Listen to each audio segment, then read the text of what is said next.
Hello viewers, SB টাক বাংলা সকলকে স্বাগতম।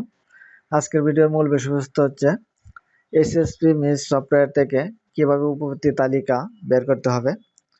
আমরা উপবৃত্তি তালিকা উপজেলায় পাঠিয়ে দিয়েছি, সেই উপবৃত্তি তালিকাটা আমরা এখন বের করব।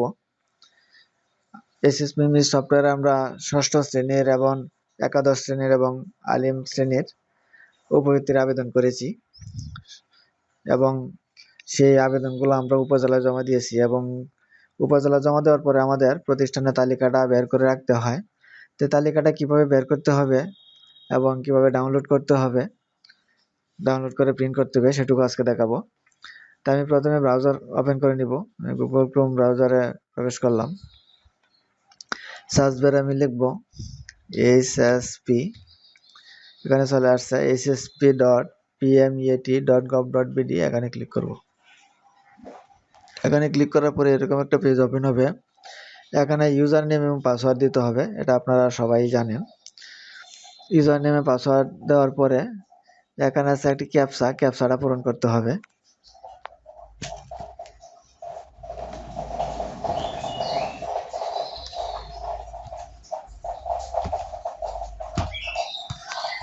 ক্যাপচাটা আমি পূরণ করে নিলাম।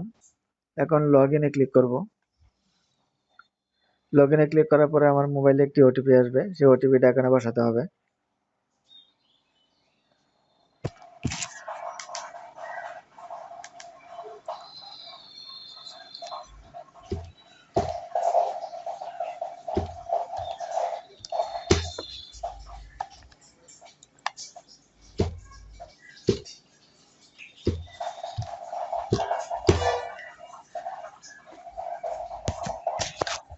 আমি ওটিপিটা বসিয়ে দিলাম। এখন ওটিপি যাচাই করুন, এখানে ক্লিক করব।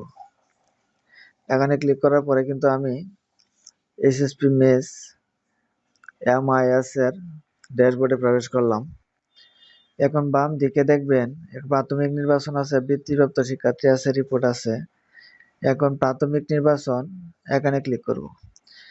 এখানে নতুন শিক্ষার্থী এন্ট্রিতে ক্লিক করে আমরা নতুন শিক্ষার্থী এন্ট্রি দিয়েছি এবং এন্ট্রি দেওয়ার পরে কিন্তু শিক্ষার্থী তথ্য আপডেট এখানে ছিল, এখান থেকে আমরা উপজেলায় জমা দিয়েছি। শিক্ষার্থী তালিকার খসড়া, তারপরে শিক্ষার্থীর প্রাথমিক তালিকা উপজেলায় জমা দান, এখানে ক্লিক করে কিন্তু আমরা উপজেলায় তালিকাটা পাঠিয়েছি। এখন আমরা প্রাথমিক তালিকাটা বের করব। উপবৃত্তি কিন্তু এখনো হয় নাই, আমরা সবেমাত্র পাঠিয়েছি। উপবৃত্তি হলে একটি তালিকা দিবে, সেই তালিকাটা কিভাবে বের করতে হবে সেটুকু আমি দেখাবো। এখানে আছে শিক্ষার্থীর প্রাথমিক তালিকা, এখানে ক্লিক করব। এখানে ক্লিক করার পরে এরকম একটা পেজ ওপেন হবে। এখানে আছে বর্তমান শ্রেণী, এখানে আর কোনো কিছু ফিল আপ করার প্রয়োজন নেই, এখানে বর্তমান শ্রেণীটা দিতে হবে।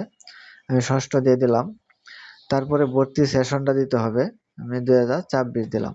এখানে খুঁজুন দিতে হবে। আমার কিন্তু অলরেডি তালিকা কিন্তু চলে আসছে। আমি যেগুলো এন্ট্রি দিয়েছি এবং উপজেলা পাঠিয়েছি সবগুলো কিন্তু চলে আসছে।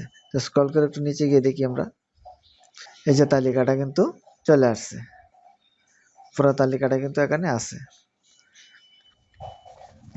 আর একটু স্ক্রল করে আমি নিচে যাব। এখন একটা পেজে কিন্তু 10টা শো করতেছে। এখন আমি যদি সবগুলো শো করাইতে চাই, এখানে পেজে এখানে ক্লিক করতে হবে। এখানে ক্লিক করে আমি 100 দিয়ে দিলাম, 50 দিলেও হবে, আমি 100 দিয়ে দিলাম। 100 দেওয়ার পরে কিন্তু আমার টোটাল তালিকাটা কিন্তু চলে আসছে। কিন্তু এই যে তালিকাটা টোটালটা কিন্তু চলে আসছে। এখানে কিন্তু টোটাল তালিকাটাই শো করছে আমার সামনে। এখন এটাকে কি করতে হবে, প্রিন্ট করতে হবে। তো প্রিন্ট করতে হলে আমাদের কন্ট্রোল পি তে ক্লিক করতে হয়, আমাদের কিবোর্ডের কন্ট্রোল পি তে ক্লিক করতে হয়। আমি কন্ট্রোল পি তে ক্লিক করলাম। কন্ট্রোল পি তে ক্লিক করার পরে আমার যেহেতু বাসায় প্রিন্টার নেই, প্রিন্টার যদি থাকতো না, প্রিন্টারটা সিলেক্ট করে আমি যদি প্রিন্টারে ক্লিক করতাম তাহলে আমাদের সবগুলো তালিকা কিন্তু প্রিন্ট হয়ে আসতো। যেহেতু আমার প্রিন্টার নেই তাই আমি সেভ করে রাখবো, যে সেভ এস পিডিএফ দিলাম। এখন সেভে ক্লিক করব। সেভে ক্লিক করার পরে কিন্তু বলতেছে আমি কোথায় সেভটা করব, আমি ডেস্কটপে সেভ করব। যে ডেস্কটপে আমি সেভ দিয়ে দিলাম। আমার কিন্তু পুরো তালিকা কিন্তু ডেস্কটপে চলে আসছে। এখন দেখি ডেস্কটপে এই যে এইচএসপি মেস, এটা কিন্তু আমার চলে আসছে কিন্তু ডেস্কটপে। এই যে ওপেন করি, এই পুরো তালিকা কিন্তু ডেস্কটপে চলে আসছে। দেখেন, এই যে পুরো তালিকা কিন্তু ডেস্কটপে চলে আসছে। তো এইভাবে সাধারণত আপনারা এটা কিন্তু ডাউনলোড করে মানে সেভ করে রাখতে পারবেন এবং যে কোনো মুহূর্তে আপনারা প্রিন্ট করতে পারবেন। এবং উপজেলায় যখন উপবৃত্তি হয়ে যখন আসবে তখন একটি তালিকা দিবে, সেটা কিভাবে প্রিন্ট করতে হবে, ডাউনলোড করতে হবে সবটুকু দেখাবো। সে পর্যন্ত সাথেই থাকুন।